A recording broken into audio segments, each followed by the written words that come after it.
Hi, everyone. Welcome back to the show. Glad you can make it here today on our first Cabral HouseCall of the weekend, answering our community's questions. If you're new to the show, welcome. We're happy to have you. Every single weekend on Saturdays and Sundays, we take a break from the typical daily show, which is one topic on wellness, weight loss, anti-aging, really everything in between from an integrative health, a holistic functional medicine perspective. And then on the weekends, what we do is we take a little break from that and we actually answer our community's questions. So maybe you've asked them before inside of cabralsupportgroup.com. You've spoken with a health coach, whatever it might be. I'm not here to overrule any of that great advice. What I want to do is just simply give you another opinion, a different way to look at it. And if you've really been getting the same answers over and over, I'm telling you, it's probably the right place to get started, right? We all know that in the long run, we have the best plan in the world built for us. We'll probably have to make those little tweaks along the way, and that's okay. So what I want is just to simply share with you that I'm happy to answer these questions. I'd love to do it. We have updated the Ask Cabral page, so it just lets people know it takes about 6 weeks now to answer your question just because of all the questions that have come in, but also on that Ask Cabral page, we have lots of easy ways to get your question answered much faster. So without further ado, let's answer your questions. That is why we are here. We've got a really great array typically of questions every weekend, all sorts of items and health-based issues, and I never know them ahead of time. I just want you to know I just opened the document. So what I do is I like to look at it the first time, your questions with a fresh set of eyes. It is not supposed to be comprehensive. It is supposed to be, this is where you should get started. If you haven't already done that, here's another route, and let me give you some different recommendations, okay? So that's what we do. Again, just like as if we just met in person, you ask me a quick question, this would be my answer. All right, first question's from Maria. If you want to follow along with the questions, my team is amazing, and I'm sure they already have them up at stephencabral.com/2157. That is today's show. Maria says, hey, thank you so much for taking the time to answer our community's questions. I'm a Vata body type, 29-year-old woman, currently working on healing my adrenal fatigue. I have elevated levels of cortisol in the PM and low cortisol in the AM. Unfortunately, I don't do very well with Adrenal Soothe due to histamines. I've tried it several times, but it just doesn't agree with me. Any other alternatives that you may recommend? I can't take Adrenal Soothe in the morning because I already suffer from anxiety or adrenal support. Funny, given that my AM cortisol is low, sleep is good. I track it with my Oura Ring and take magnesium, DNS, omega-3, daily probiotic support, and vitamin D every day. Okay, great question. I totally know where you're coming from. We don't get a lot of adverse reactions to the Adrenal Soothe because it's not like a super herbal product, but I totally get it. I understand. What I would say is this, that there are certain products inside of the Adrenal Soothe that you would still want. So maybe you don't do well with ashwagandha because maybe you don't do well with herbs. Totally understand. What you may want to do instead is use a little bit more magnesium in the evening. That might be better for you. You might want to use straight L-theanine, or you may want to combine the L-theanine with 100 milligrams or so of phosphatidylserine to lower cortisol levels at night. So one of my favorites is I take magnesium at night. I take 2 full spectrum magnesium. I typically do that after dinner. And then I take 1 dropper of the liquid melatonin. That knocks my cortisol down. I sleep great. I've got great sleep numbers. I show it all the time on Instagram. Not that I'm bragging or anything, just by that saying that, listen, I used to be a complete insomniac my entire life until about 26, 27 years old. And now I'm not a complete insomniac anymore. I can actually fall asleep instead of taking 2 to 3 hours to fall asleep. And I get good sleep. So it looks like you're on the right track. What I would love to do is not push your body in the morning. I would like to just kind of get you easing into the day because, again, your morning cortisol levels will come up once you get better, more restorative sleep. So I wouldn't worry as much about the mornings yet. Get a good smoothie in your body. It's very easy to digest for a Vata. Make sure there's enough protein for the Vata so it doesn't kind of get digested too quickly. And then at night, that's what I would take care of. Get to bed earlier, binaural beats, blue blocking glasses, maybe some meditation, and turn off, those bright lights, blue light. And then take your good sleep help supplements at night to lower that stress so you get more restorative sleep. If you get more restorative sleep, you should then get that rebound in the morning. All right, great question. Oh, looks like Maria's up again. It says, sorry, me again. I forgot to mention that I decided to take a break from heavy lifting and just stick to 10,000 steps every day and work out 3 times a week with resistance bands only. My BMI is 21. My body fat's 15%. I was doing a lot of sauna, but I read that it may not be best right now, as it can be a stressor to my body. What are your thoughts? My workouts are not as intense, so I don't really sweat. Sauna is the only option I have. After running the hormones test with your team, all of my hormones are also on the lower side, including estrogen, so I don't want to push my body too hard. All right, Maria, again, we work with many Marias in our practice. I hope that you've worked with our team by now, and because you ran your what looks like adrenal hormone test or your stress hormones, mood and metabolism test. And really what we need to do is a period of rebuilding your body, right? So you're right. We don't want to break down your body. I agree though. I mean, walking the 10,000 steps and 3 times a week with just resistance bands or body weight is fantastic. So I don't know if you're a part of IHP as well, but you've got a good knowledge base, which is great. So here's the thing. Let's talk about sauna. That was your question. You can still do sauna. Anybody can do sauna. You can only do it to the point where your body actually starts to become more stressed. So think of it this way. Remember, you build up tolerance to all of these things. So I don't think that you've listened to maybe a lot of the Cabral Concept podcast just because of the questions you're asking. They've definitely been answered before, but again, I'm happy to answer these, of course. So go back and check out my podcast on hermetic stressors. If you ever can't find a podcast, ask Michelle inside of the CabralSupportGroup.com. CabralSupportGroup.com, free Facebook group. Come on over, join. It's a private group, 14,000 people from around the world, amazing individuals. It is no advertising. It's just a great group of good people. And there's we don't allow outside advertising in there. So yeah, it's just us trying to help people. And Michelle is an amazing moderator of that group, and she'll find you the podcast that you're looking for. So with all that saying, you can do a sauna. You can control the temperature. It doesn't have to be as hot, so you can stay in there longer. Like an infrared sauna would probably be better for you. And because it's going to be somewhere between like 120 and 140 degrees, not 160, 180, 200 degrees. And then you can also wear a heart rate monitor in there. And once your heart rate starts to really get above like 100, let's say, okay, well, now your body's getting into a little bit more stress state, then you might hop out. So you might start at 10 minutes week 1 and then move up to, and you might do that twice a week. And then you might move up to 12 minutes week 2 and just kind of gradually work your way up. That's a nice way of doing it. All right, Jen is up next. Do you think that drinking pomegranate juice has more benefits or downsides? I know drinking any juice without the fiber of the fruit will spike blood sugar, but I also know pomegranate is great for antioxidants. Would you recommend drinking this maybe in small amounts? All right, so pomegranate juice, blueberry juice, cranberry juice, there's amazing benefits to these, but yes, you're right. I don't recommend sitting down to an 8-ounce glass of juice on an empty stomach. But let's qualify that. I did a podcast on...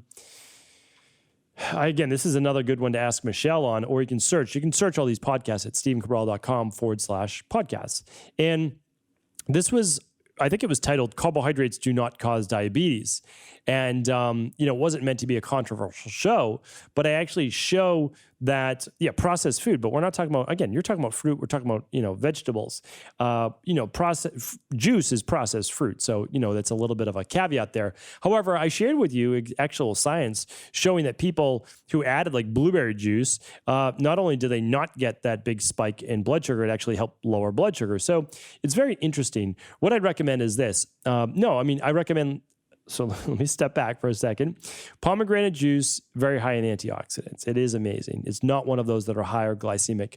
What I would do though, is I would simply add like 2 ounces to your daily smoothie in the morning. So you're getting it with your protein, your fiber. It's going to slow some of that digestion and you get the nice antioxidants with it. It will also last longer. So if you just kind of pop in 2 ounces there, again, you can always do your own testing for blood sugar, et cetera, but I think you'll probably be pretty safe with that. Just keep in mind, you can throw pomegranates in your shake as well, right? So you can get all the fiber in that shake too with the pomegranates if you'd like to. I'll just let you be the decision maker on that one. All right, Darren is up next. Hey, Dr. Cabral, wishing you and your family and Equal Life team all the best in the new year. By the time you get this, it's likely to be finished. But the question is for future reference. I got the Equalife Activated B Complex, Activated Multivitamin, and DNS recently. I looked at the daily value percentages and was wondering if it was possible to take 1 capsule instead of 2 for the suggested B Complex, and instead of 4 capsules suggested for the daily Activated Multivitamin. 2 instead of 4. I'm trying to stay healthy and do what's right while keeping budget. What do you think? If it's actually have to do the suggested. Also, with regard to DNS, is there any reason why it has 2 grams added sugar in the ingredients? Is it for any particular reason or merely for taste? Okay.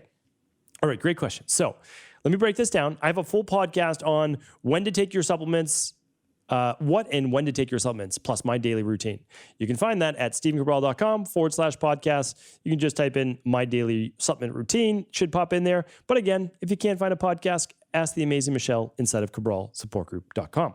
Okay, so, well, let's look at it this way. You never have to take the daily activated multi and the daily nutritional support at the same time. Because when we made the daily nutritional support shake, it is a full activated multivitamin plus extra electrolytes, plus extra detox factors, plus 15 grams of plant-based protein. So it is a full activated multi in itself. So don't worry about that. Now, it also has a full activated B complex in it, in the DNS. So, and the daily activated multi. So unless you've been told to take more B complex by your practitioner because of low B vitamin levels, because of stress, etc., then you may not even need the B complex. So the daily nutritional support is meant to be that. It's kind of the safeguard to make sure you get all of your multivitamins and minerals in for the day. So that's what I recommend. That's what like 80% more than that, 90% of the people in our practice use. So that's where I'd start. Okay, but we'll put it this way. 2 scoops of the daily nutritional support for breakfast. It's also one of the least expensive breakfasts you can have, right? It's what, $2 or so, right? That's it, $2 per serving. That's your breakfast. Add some frozen fruit to it. That's maybe $1 more. I think it's very difficult to find a breakfast for less than $3. Okay, you now have a breakfast that's $3. Water, your berries, add some greens if you want, your daily nutritional support, you're on the go. I mean, it's perfect. So $3, I think, is in budget for most people. But again, I can't speak for everyone, of course. I understand, but it's a pretty good price for breakfast. And then the B complex, you can absolutely do just 1 at lunch, and that will last you then 2 months instead of 1 month. All right. So hopefully that's helpful. Christine is up next. Are infrared, sauna, and proteolytic enzymes taken on an empty stomach safe when you have breast implants? Thank you for the wonderful information provided in your podcast. Okay, great question. Infrared sauna, well, it may not be, okay? So a far infrared, there's near, there's mid, and there's far infrared. The most popular type of infrared sauna is far infrared sauna, which means it penetrates about 3 to 5 millimeters under the skin. That may or may not affect breast implants. So may or may not, right? I can't give you that definitive. There's probably some research on that.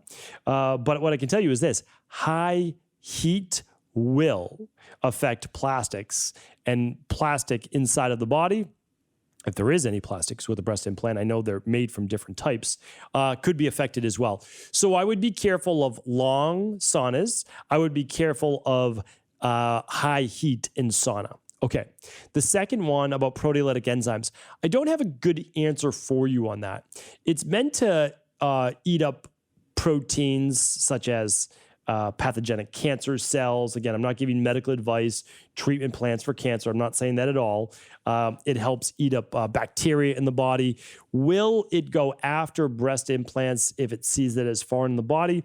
It's a great question. I also don't have data on that, so I apologize. So I can't give you an answer on that, and I always tell you when I can't give you an exact answer. So I wish I could be more helpful on both of those, but at least hopefully to a degree I've pointed you in the right direction. All right, Christina is up next, and she looks like she's up last today. Number 6, we do 6 questions per day. So when I exercise or do a physical activity requiring more oxygen, I have to yawn to bring in more oxygen that I need. Otherwise, I feel like I'm not getting enough oxygen. Is this normal? Thank you for all your help and advice. Okay, great question. It is common, but not necessarily normal, meaning it does not a good sign of balance. So there's two things. One, you could be fatigued, right? You might not actually have the core energy. By that, I mean like constitutional energy. Like you might have lower reserves in your body. It's not allowing you to push yourself to the same degree. It can be lower amounts of mitochondria, low cortisol output, low epinephrine output, low dopamine output. Your body's just not getting as much into fight or flight like it should. So there is that part. I would definitely run the stress hormones, mood, and metabolism test at the very least. I would also love you to run the minerals and metals test. So I guess if you could do just a couple, I would do the starter kit, because you save $100 there. And that includes the minerals and metals test, and it looks at your mitochondria. And then I would do the stress hormones, mood, and metabolism to look at your thyroid and to look at your cortisol levels. So that's what I would do for sure. Okay, so now what else could it be though? Well, it actually could be that you're not actually getting enough oxygen, and that could be a cell membrane issue for sure. So too many omega-6s, not enough omega-3s. There's also the omega-6, omega-3 test. Now, while you're at it, you might as well run the big five, because we're just talking about 4 out of the 5. The last one is food sensitivities, right? Which can create inflammation. So, I mean, here's the thing. Whenever it's a mystery, like we can't pinpoint, oh, this is exactly what it is, it's always best to run the big 5 if possible. If not, we just go down to the starter kit, which is much more affordable. So that's this first step. We take it. But here's what I would do, though, is you could, besides running the labs, I have 3 podcasts, one from James Nestor, one with Patrick McEwen, and the other with Brian McKenzie. And those are at stephencabral.com/podcast. You can search those 3 names, or you can actually go on the right-hand column at cabralsupportgroup.com/podcast and click on Conversations with Cabral, and you'll be able to scroll through and actually see those.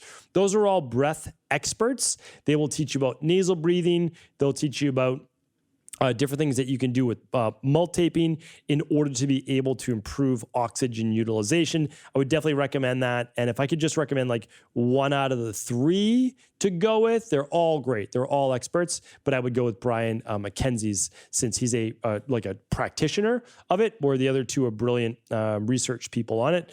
Patrick McEwen is a practitioner as well. So anyway, they're all great, and definitely check them out. And I know that between lab testing, breath work, you'll be able to put all this together. So hopefully this was helpful. Thank you so much, everyone. We're going to be back tomorrow. So hopefully we'll be back tomorrow answering more of our community's questions. Take care.